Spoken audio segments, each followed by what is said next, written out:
You have cancer. 3 words that change a life forever.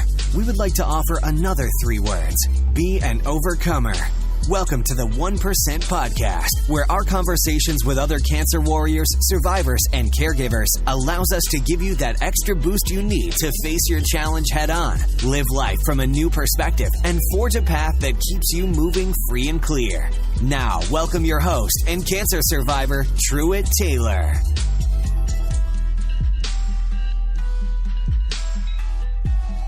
Welcome to today's episode of the 1% Podcast, the show where we interview young adults who are battling or surviving an unexpected cancer diagnosis. You are not alone, and I promise, by consuming today's content, your soul will be fed with the hope, courage, and inspiration you need to keep fighting for today. I'm excited to be on your journey with you today. If you haven't done so already, be sure to head over to 1percentpodcast.com to sign up for our email list to see the latest news and updates for all our guests on the show. You can also check us out on Instagram, Facebook, and Twitter at 1% Podcast. If you want to join in on some of our discussions, please join our Facebook group, the 1% Podcast. To contact me directly for content, questions, or booking events, you can email me at info@1percentpodcast.com. This is episode 46 of the 1% Podcast, and I am pumped to be with you guys today.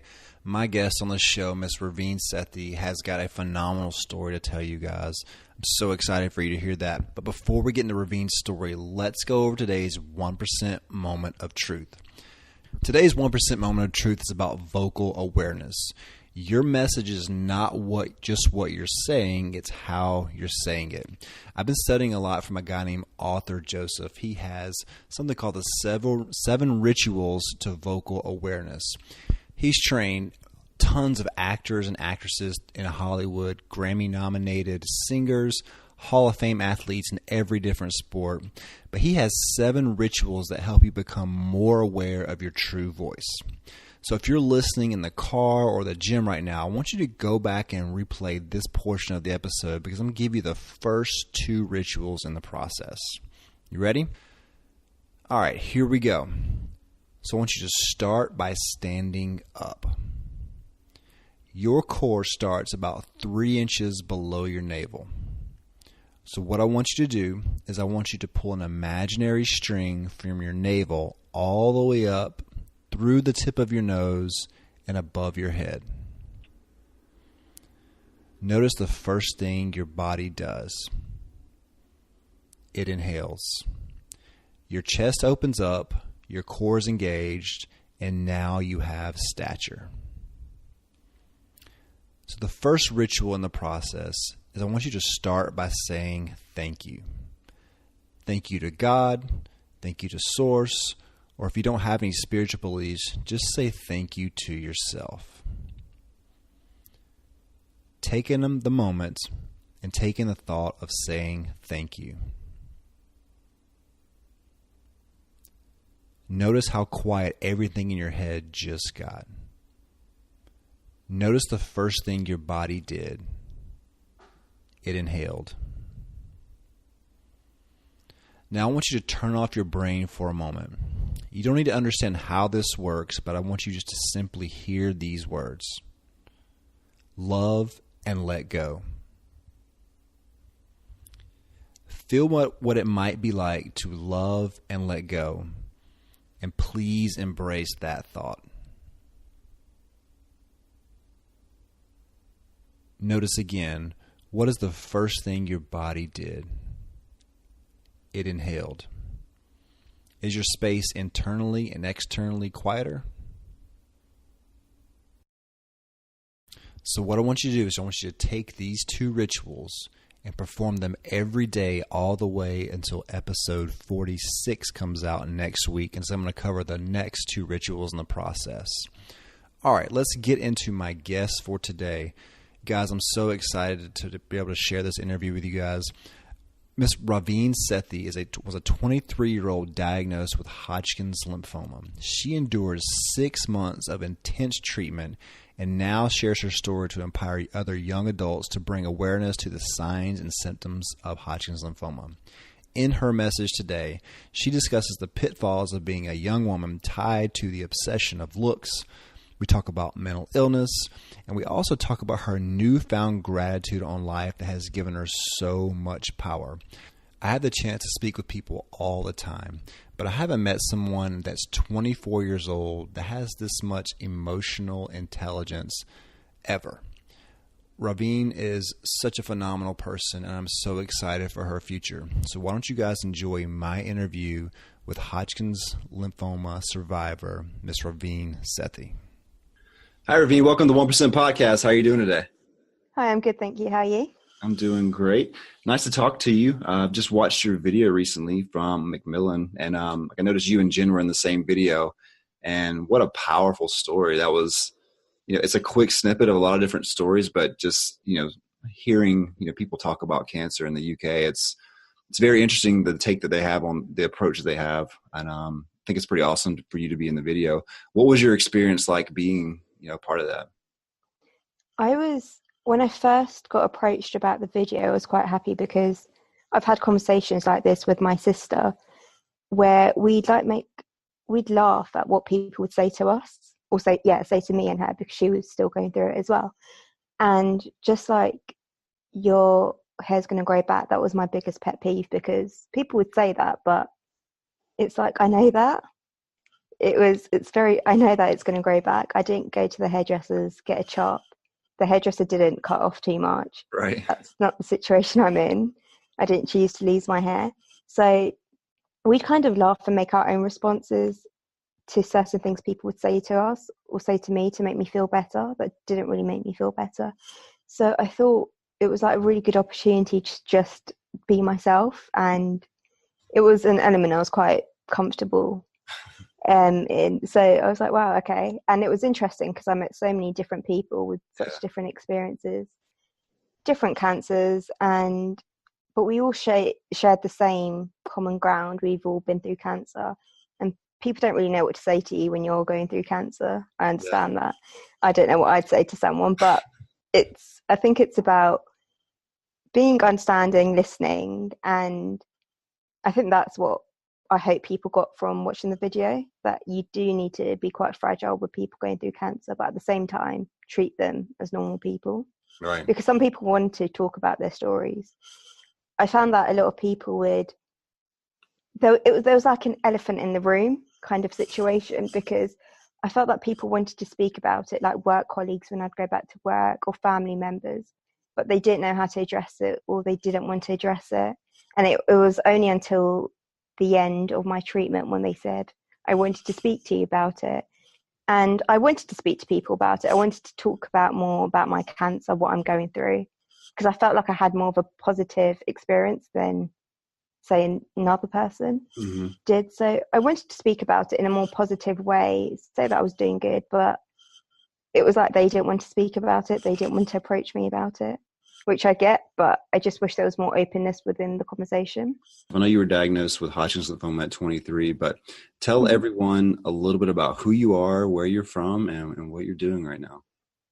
So I'm from the UK, in London. I'm originally from India, so I've got Sikh, Punjabi heritage. So I was 23, so last year. I'm now 24, and I had Hodgkin's lymphoma stage 2. I'm a trainee financial advisor in a wealth management firm currently. And so before the cancer, I just planned to take exams and stuff. But obviously that didn't work out. I learnt the hard way that you can't always plan your life out to a T. So that's what I was doing, quite healthy. I've always grown up doing sports and being quite energetic. I've never really had any health issues at all. So it's quite a shock. You've had your story told a couple of different times, I know. Why do you feel like it's important for you to be able to share your story with all of our listeners today?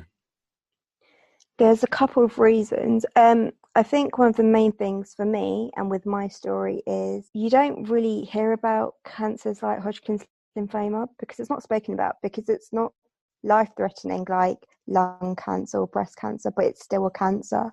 So I didn't know that it existed, firstly. And secondly, I didn't know that young adults suffered from it. So when I was diagnosed, even my doctor misdiagnosed me twice and said that I had scabies. And I had quite normal symptoms. I had low immune system, itchy skin, which I put down to winter and dry skin. And I was very tired. So I didn't really put it down to cancer. So I think it's just important for people to be aware. And just, if you feel like something's wrong with you, then go for it. Go to a doctor. Don't stop until all the tests are clear, because you never know what could happen. And I want to bring about more awareness to Hodgkins lymphoma, because it isn't spoken about. We don't really hear about young adults going through cancer. It's something that older people go through. And then I also felt like I had quite a empowering experience. I looked at life very differently, because prior to being diagnosed, I believe in God, so I've always been I always ask for God, ask God for more easy experiences in life. So I was just happy to go with whatever life throws at me, because I know it will build me into a better person. So I just want to remind people that you can actually endure anything, whatever life throws at you, you can endure it. But I also want people to know that cancer can empower you. Don't let cancer disempower you or take control of you, because you can take control of it. But yeah, I think that's the gist of it, really. I love that message. That's very powerful, coming from someone your age that has experienced so much in the past year. In your culture, I know we spoke earlier, you said people don't really talk about cancer a lot in your culture. Why do you think that is? Well, in the Asian community, there's a lot of taboos, a lot. And I think illness has always been one of those taboo subjects. It's just something people kind of want to ignore and like brush under the carpet.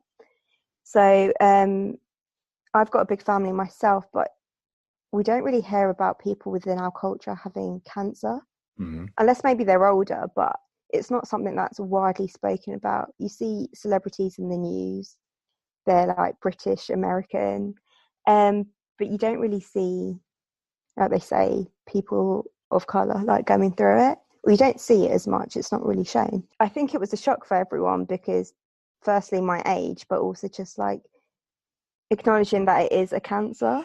And so it was also hard, because everyone associates cancer with death, and so I had to kind of reassure them that I wasn't going to die, Right. and that and just like educate them more on the type of cancer, because like I said before, we hear about these cancers, but we don't know the different types of cancers, the different symptoms, the different drugs involved. There's a whole lot of detail that we just don't know. We just hear cancer and that's it. It's a shock for everyone. Yeah. So I think it's important to educate, and the way that I decided my family decided to educate everyone was just to introduce to them that it's one of the best cancers to have, even though I don't know, I just felt like it was a good introduction, because otherwise they wouldn't have taken it as lightly. Right. But then it has its pros and cons, because I felt like people would kind of use that against me, like it is the best cancer to have. And I have family that have had worse of cancers, but I felt like it was important to educate my family first and foremost. So this obviously happened, was very unexpected for you, I would say, being diagnosed with cancer at 23. Obviously you had a different path for your life besides having to deal with cancer and chemo and stuff. What kind of goals and what kind of things were you looking forward to in life prior to being diagnosed with cancer? I was looking forward to, I like to be planned and organized, so I always put together a plan. So it was the beginning of the year, it was January, and I put together a plan of the amount of exams I was going to take that year. So I'm training to become a financial advisor. So I wrote down the exams I'm going to take, and I started off studying for the first one. And then I'd always have meetings with my manager. So I wanted to be at this stage. I wanted to become a paraplanner by the end of the year. And then cancer happened and it shook up my life. So I couldn't take any of those exams and my work life stopped. And I was like, these are the most important years of my life. This is when I should be establishing a career. So it felt like such a big step back, but at the same time, I felt like coming out of it, I felt more motivated, and just like ready to like go for it. And like yesterday, I was happy, like I passed my first exam, but now I feel like the ball was actually rolling. I know what I want to do, and I'm just more driven to do it, because I know, like, I used to suffer through or go through phases of mental illness where I just didn't really value my life. Right. But coming out from this journey, I now realize like the importance of life and how beautiful it is to just live. Like go through the different motions in the day, like go through different achievements, and I'm just like viewing life in a very different way. So I'm thankful for that, because it's just given me a whole different stance, and I now look at the world very differently, and I now want to make an even bigger, more positive change. I love the way it's inspired you. We're gonna dig into that and go into the mental health side as well too. So your life was pretty normal prior to your cancer diagnosis. You said you were healthy, everything was just kind of going right along. Then all of a sudden, boom, you get that diagnosis. You said you were misdiagnosed a couple of times. Can you tell us about the day specifically when you were told that you did have cancer, and maybe how it made you feel, and just maybe a little of the symptoms that you were having prior to your diagnosis? Yeah, sure. So it was around November, December, I started getting intense pruritus, which is intense like itching, because I couldn't sleep all night. I'd be bleeding all the time. So I went to the doctors on 2 occasions, and I got told I had scabies. Even the doctors aren't as educated, I feel, so that's also one of the reasons. And so I came back, tried to treat the scabies, had people come in and clean my bed and everything. It's a horrible feeling of being told that you've got scabies. Right. It's nothing no one wants to be told. And then I went back to the doctor because nothing happened. I was given medicine that was just very toxic, but it still didn't have any impact. So then I went back, it wasn't working, and I was still sent back. And then enough was enough, I think, because I just couldn't sleep. I'd go to work and be shattered. So I decided to go privately, because we have the NHS. So I decided to go privately and see a skin doctor, so dermatologist. And I was told that I could have a cancer, Hodgkins lymphoma, or lymphoma to start with. And I was like, okay. And then I then went on to like research and get into so much more depth. And I had other symptoms, like I was getting a lot more ill in January than I usually would. I'd be getting a lot more tired, but then I'd put that to my itching because I was up all night. So that made sense. But I was looking more and more into the symptoms, and I also had a lump in my neck on the right side. It was an enlarged lymph node, but I didn't tell anyone about it. And then the doctor saw it. So as I was researching more and more, it all made sense. All my symptoms made sense. So I was very much open to the idea. So as I was having tests, it wasn't a shock. I kind of prepared myself. My family did the same. So when I was diagnosed, the biopsy result came out and I was very calm. We all kind of expected it because I did that much research that I was mentally prepared for it. And I was 100% sure I had it. So I remember the day, but then straight after, I remember going to the temple and I was completely fine. The whole day I was just fine.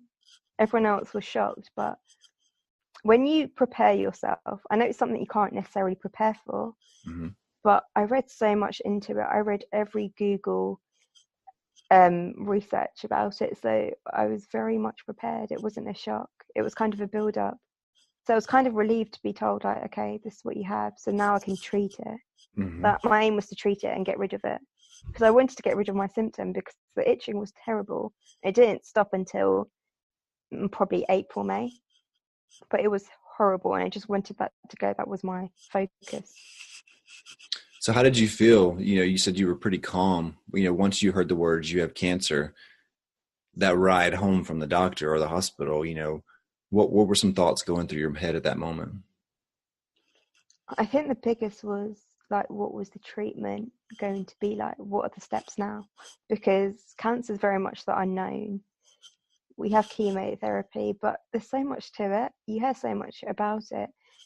But I still felt calm. I kind of trusted my experience. I trusted God. I was in good hands. I knew like my family would do everything to support me in every way. I think I'm very lucky actually, because I know people go through cancer and they've got responsibilities, they've got kids, they've got bills to pay. But I lived with my family.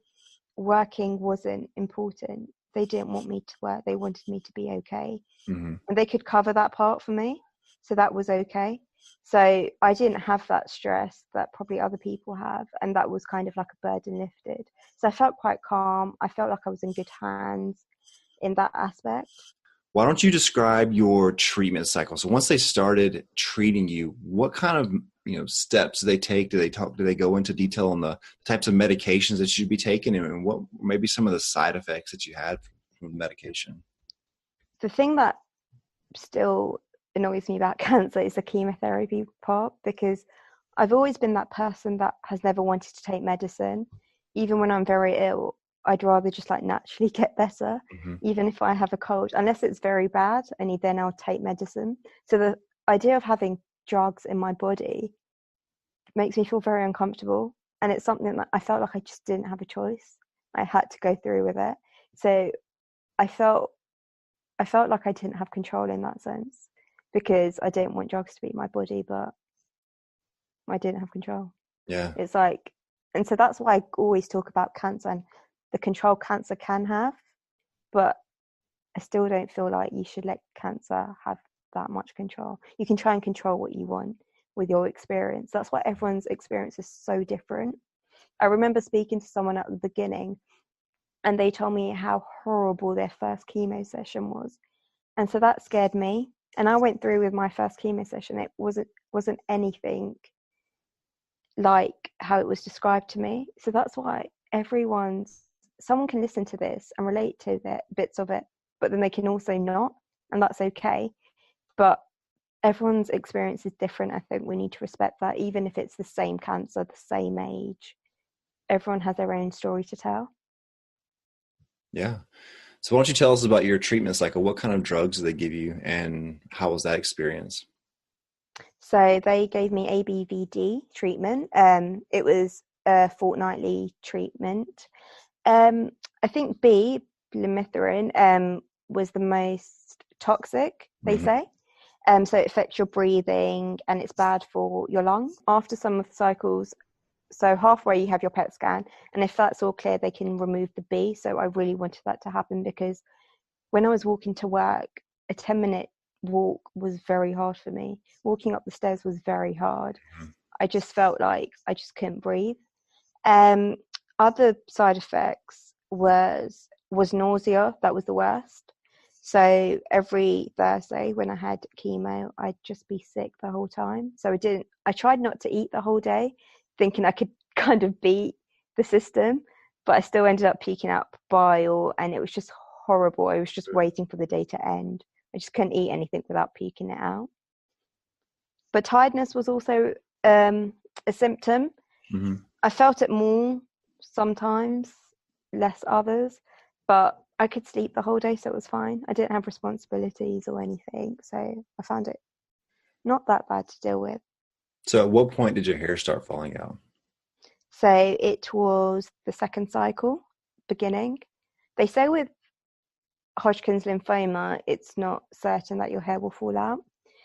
So I've always had long hair. In my religion, it's important, long hair is. Mm-hmm. So I've never really cut it, but I've always wanted to cut it. So I knew I was going to lose my hair. So just before that, I decided to cut my hair short, just to kind of experience that and just to enjoy the experience, Yeah. or it can be. And then my hair started to fall out in the second cycle, and that was very hard because I just didn't want to see my friends, and there would just be clumps and clumps of hair when you brush my hair, and just hair that won't be stuck to my head. And I found that very hard. My mother and my sister would brush my hair, and at times my sister would have to hide the hair and put it in her pocket just so I wouldn't see how much hair has fallen out. And it was crazy. Like, you don't expect all your hair to fall out like that. I think it was very emotional. And my mum had to put all my hair in like a dustbin bag, and it's a really horrible experience just going through that. I think people underestimate the whole losing your hair notion, but it is really horrifying because you have no choice, and you're starting from scratch. It's not a shortcut. I went bald, and even though my treatment's over, I'm still not the same. I'm still waiting for my hair to grow back, and it's a very long and lengthy process. But I'm lucky in the sense that I was able to get a wig, because I know I wouldn't be able to actually leave the house unless that was the case. Because you look at these women that have lost their hair, and they're so bold, they're so proud, and I kind of wish I could go out bare without the wig, but that's not me. I don't think that can ever be me. And so I'm grateful that I could have a wig, and I could meet friends, and I could kind of make life as normal as it can be. But at the same time, it's still very long. I'm still waiting for my hair to grow back. I still feel extremely insecure. And cancer has a physical effect on you. Like, it takes a toll on you, especially growing up. So I'm 24, but Instagram's a big part. Snapchat, social media, it just plays a very big part. So when you look at all these other people that are living normal lives, and you're kind of two different people, because I come home, take off my wig, and that's me. I feel like I'm two different people. But then I look on Instagram, all these people, they're just like, they've got their hair, and I'm thinking, you're so lucky. You're so lucky. You don't realize how lucky you are until you lose things and you experience the things. So I found that aspect hard because I just didn't post on social media for months and months. It's not the biggest thing, but it still had some impact. And I just lost all confidence in myself. But then at the end of the day, I had to realize that there was more to me than my physical attributes that will stay with me. Hair will literally come and go, and I know that for a fact. Right. But it's literally the person I am. And that's why everyone's exactly the same with me through the process, even now. It's only me. I'm the only person that's viewing myself differently. But that's because I'm the same person with everyone else. That hasn't changed. And I think I'm still learning to build that confidence up for myself, but to also like realize that there's a lot more to life than the way you look. But I think that's quite a tough pill to swallow, because everyone's so image obsessed these days, and it's not a good thing. I'm not proud of it, but it's just this, I'm just wrapped up in it, and I'm trying to let go of it. So yeah, I think that was one of the hardest parts of the cancer itself. And let's talk about that for a second, because I know, in our society these days, all across the world, that image is huge. And especially, I think, being a female, you have a lot more pressure on you to look a certain way, probably, and you get judged harder than guys do. I can have all the gray hair I want, and people are okay with it, but you couldn't have that, right? But yeah. But with your situation, being 23, you didn't expect to be bald before you were 24, right? And then you said it really changed who you were, and you were two different types of people. You would go out, as one person with like a wig, and then come back home and take it off and be a completely different person. What do you feel like that this whole experience has done for you? Because you said you didn't really, you realized there was a lot more to you than the way you looked. Yep. What are some things that you found out about yourself that you didn't know before all of this happened? I think the biggest experience for me, or learning lesson, was that I can endure anything and everything. And that's really what I want to put out there for anyone and everyone. Because you feel like it's the end of the world when certain things happen to you. So when you get an illness, when you lose your job, when you go through a breakup and you feel like, how am I going to survive? And that ties in with like my mental illness that I've gone through. You just feel like you can't get through it and you're like, I can't do it anymore, but you actually can. I think us humans, we underestimate ourselves. We can do a lot more than we think we can. We can get through a lot more than we think we can. Mm-hmm. I think that's the biggest lesson. Like, and going forward, I know that whatever comes my way, I can do it. I've done it before, so why can't I do it again? And that's why at a young age, I'm grateful that I've gone through it, because I'm the fragile, sensitive person. And when something happens or when someone shouts at me, I'll be the first to cry.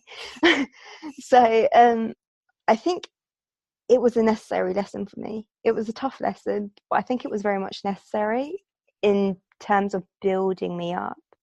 And I believe there's so much to a person that's gone through pain, gone through hardship, that actually builds up a person.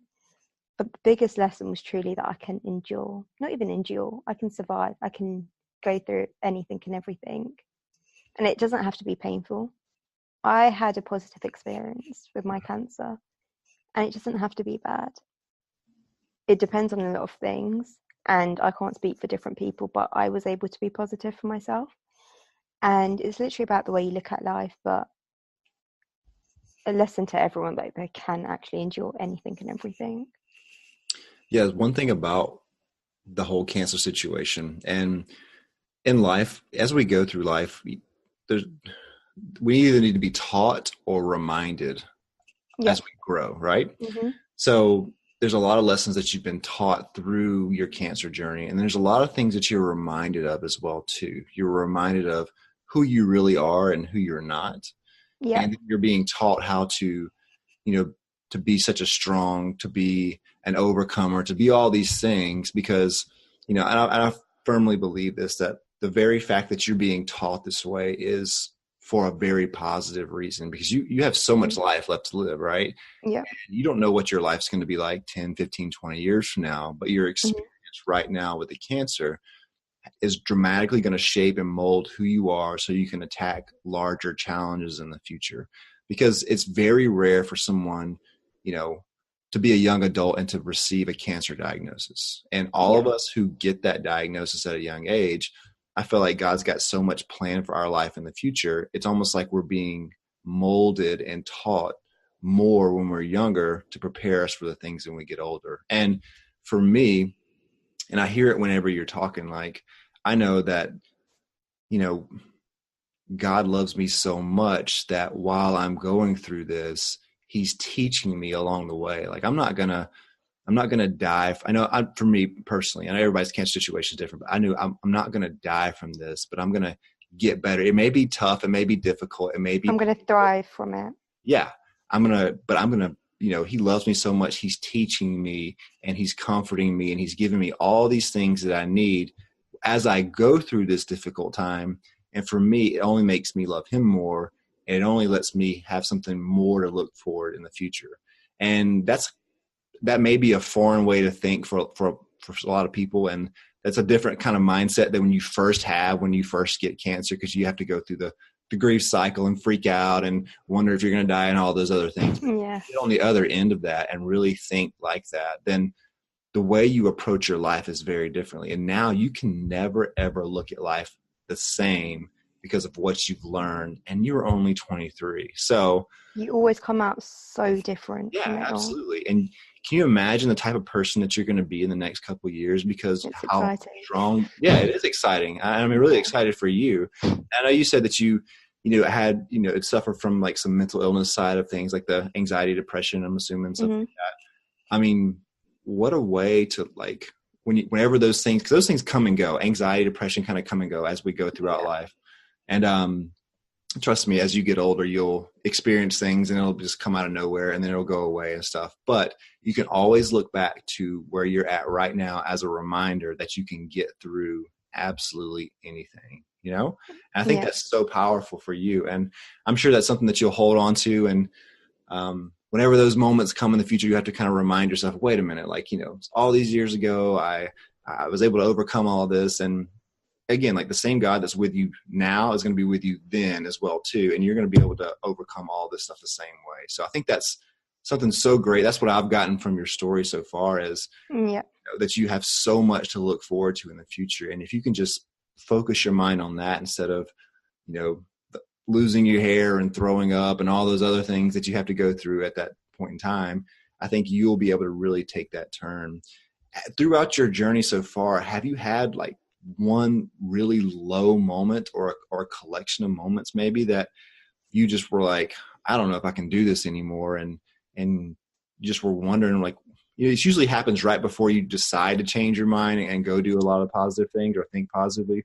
Did you have like a certain low moment or anything that happened in particular that kind of woke you up a little bit as you've gone through your journey? I don't think there was one moment, but I started to have panic attacks. Mm-hmm. And I remember when I first had my panic attack, no one really talks about panic attacks. So when I went through, I thought I was actually dying. So this was after the diagnosis. I felt like I was dying. And I was scared to sleep because I didn't know if I'd make it through the night. And then after that, I started having a series of panic attacks. I didn't expect it. I thought I was mentally completely fine, completely happy. And then that would be a reminder that my body's actually going through a tough time, and to actually slow down and like listen to my emotions.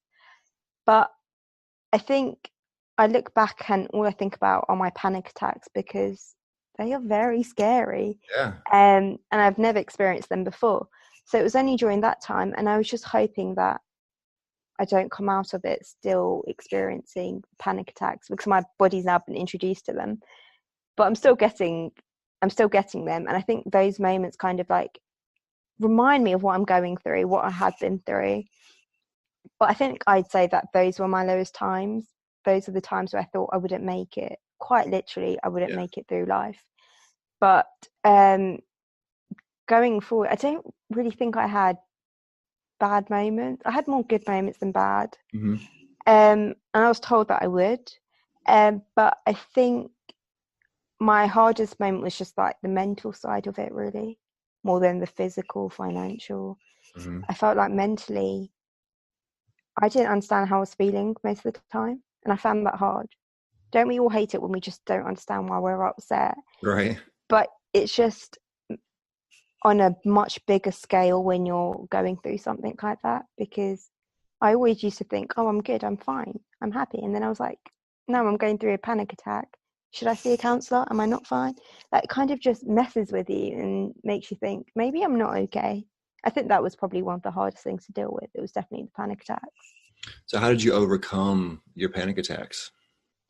So I'm lucky enough to have a very strong, supportive family network. So my mum, my sister knew how to deal with me.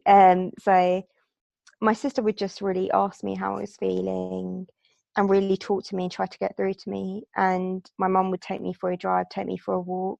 So that would help. But that's more of a short-term fix. And telling me to breathe is a short-term fix. And I'm not really going to listen to that because I'm going through a panic attack. I don't want to hear that. But long-term, I decided to start going to the gym because I knew it would help me. It would take my focus off of things. It'll help me mentally and physically. So it's a win-win. So I decided to have a personal trainer, get physically fit, get my body strength back. And I felt like that helped a lot. Mm-hmm. And I'm also a believer of affirmations. So I write affirmations, I listen to affirmations. And I think I recommend it to anyone and everyone. I just find it very helpful in terms of just empowering me and make me remember that everything's going to be okay. Because all the time, and whenever I'd go through the panic attacks, I wouldn't understand how I was feeling. But I feel like I could build up a positive mindset through the affirmations, and it would kind of be a prevention. So yeah, I think them two are the long-term fixes that really helped. What are some of the things that you told yourself? What were some affirmations that you had? When you start listening to affirmations, you start talking in their language and adopting their style.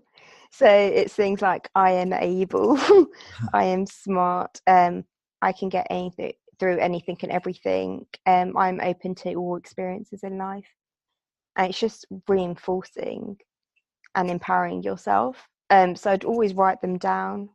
I used to write them even before this, but I feel like they have an effect. Your energy has an effect. You're putting your energy out into the universe. So I thought that was very useful. I still do that till today. But I think it's a very good coping mechanism. Yeah. So we have three parts. We have our mind, our body, and our soul, right? Mm-hmm. So all of that is mental, that you're telling yourself, right? You're reminding yourself mentally, you're retraining your brain to project positive things in the future and stuff. So that's a huge part. Like, and then you mentioned your body as well too. Like, you got physically fit. Like, you started getting your body in shape as well too. And then your soul, when all those three of those things line up, like, that's when you're your best version of yourself. And if we ignore our mental, or if we ignore our physical, or if we ignore like our soul and our spiritual, like, one of those areas is going to really throw off the balance of our life. And, I know as you go through cancer, it really creates a big spirit of brokenness over you in a lot of ways. Like, you feel completely broken. Your body's broken, you're mentally broken, and then spiritually it makes you kind of start wondering why things are allowed to happen to you and everything. So it kind of really breaks down all of those things. Mm-hmm. But what it does is when those things break away from you, you're freed from all of that, like, bondage and baggage and stuff, and then you're stuck with who you really are, which can be daunting. Daunting and like insecure and scary in a way. But you have all of that gone, and now it's just you, and you're building yourself back up stronger, mind, body, and soul. And like I said, that's why I'm so excited for you, like, to be able to take the new version of yourself and just tackle the world with that. If you had to give some advice to a young adult out there who's listening, who's experiencing cancer, or maybe it's a loved one or someone that's experienced cancer, what kind of advice would you give them, or what would you recommend them to do? Don't let the cancer take over. Mm-hmm. You still have some element of control over your life.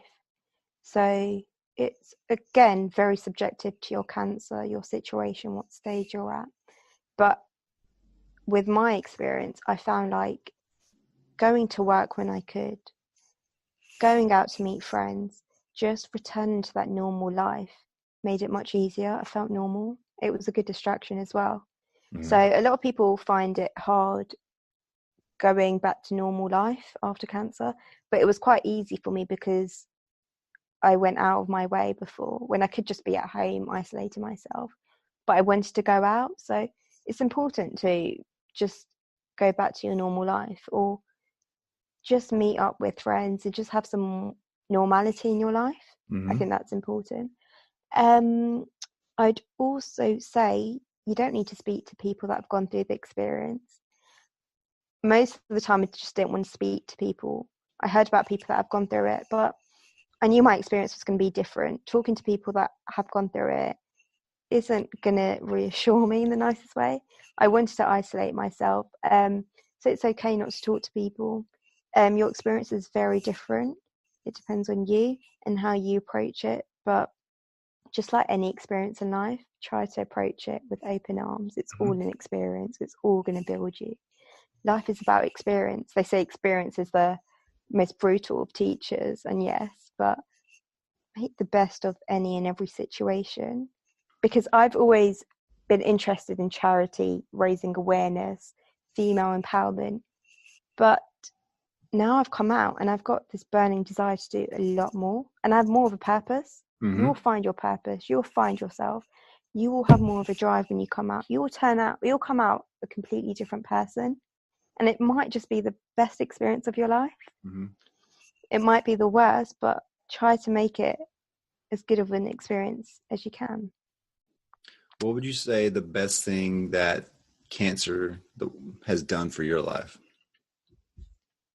It's made me appreciate life. Mm-hmm. People say you should say thankful. You should be thankful to be alive. Never was. Why was I alive? But now there's so much beauty in life. There's so much to do. There's so many people to meet, so many experiences. like do the things that you've always wanted to do. I used to be scared of joining gym classes because I'd feel embarrassed. What if I wasn't as good as the other people?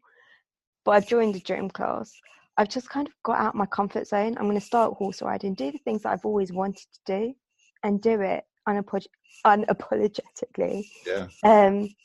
Just make use of this time that we have around, because when you're going through cancer, you see how vulnerable life can be and how quickly it can probably be taken away from you. So that's why it's important to do the most.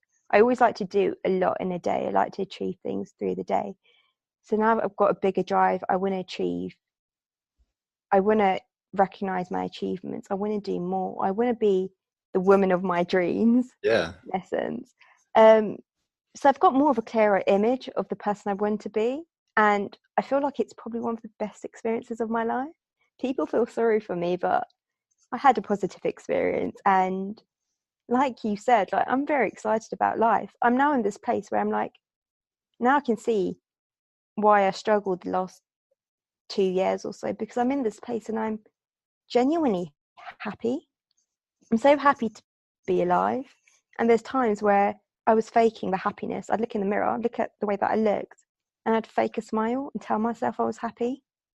But now I'm genuinely very happy, and I'm achieving things that I never thought I would. Mm-hmm. But you look at life so differently, and it's actually beautiful. No, your story is amazing. I just love listening to you talk, and I can just see all these great things that you're going to do in the future. And I'm so glad to have met you now and to know who you are now. And whenever you blow up in the future, don't forget about me. Okay, we'll talk about that. But I'm so excited about your life, and you don't have to have one strand of hair to be beautiful. Like you don't, like, and who is who you are, and your character, and your character is a collection of habits, and your habits every day are your positive affirmations, your outlook, the things that you're doing to make your body healthy, like the things spiritually that you're doing to make yourself grow. Like all those things are what makes you beautiful. And your story is amazing. The courage that you have I'm sure a couple of years ago, you wouldn't have the courage to come on and tell people so many personal things about yourself, but look what you're doing now, just a short amount of time. If our listeners want to follow more of your story or something, what's the best way they can connect with you online? So on Instagram, by my handle, Raveen Sethi. And I've also got a writing account. So I used to write a lot before all of this, but I kind of stopped. So I'm going to go back into it. And the tag for that is Ambrosial Empress. So that's probably the best way. Email, sure. raveen.sethi01@gmail.com. Feel free to email me, ask questions, ask for advice. I'm literally open for all of that. Yeah. Raveen, thank you so much for being on the show today. You're a rock star. You're everything. You're everything and more than you should be at this point in your life. And again, I'm so excited for your future. I'm excited to see what you're going to accomplish. And I could see you speaking in front of a lot of people in the future. So whenever that happens, just have that memory that I told you first. Okay. My first podcast. Yeah, exactly. But you have an amazing story. I'm going to continue to follow you as we go along, and I'll post updates about all of the stuff that you get out there and start doing. I really encourage you to continue to keep writing, because I think that's going to be very impactful for a lot of people out there. And keep doing podcasts, keep doing things to get yourself out there and grow, because you have a great story and it's super inspirational. You said something a minute ago that experience is the most brutal teachers. And that to me just sums everything up. But you recognize the fact that you're learning, and you've learned something through this entire process. So that's amazing. That's what I'm going to take away personally from you. So thank you for teaching me that. But I'm going to post links to all of your social media sites and all the things you just mentioned as far as your email and stuff as well too, so people can get in touch with you if they have questions for you. But again, you're absolutely beautiful, amazing, and you have so much to look forward to. So thank you for being a guest on the show, and we will talk. Thank you. We appreciate you spending time with us on today's episode and encourage you to continue the conversation to help you keep pushing forward.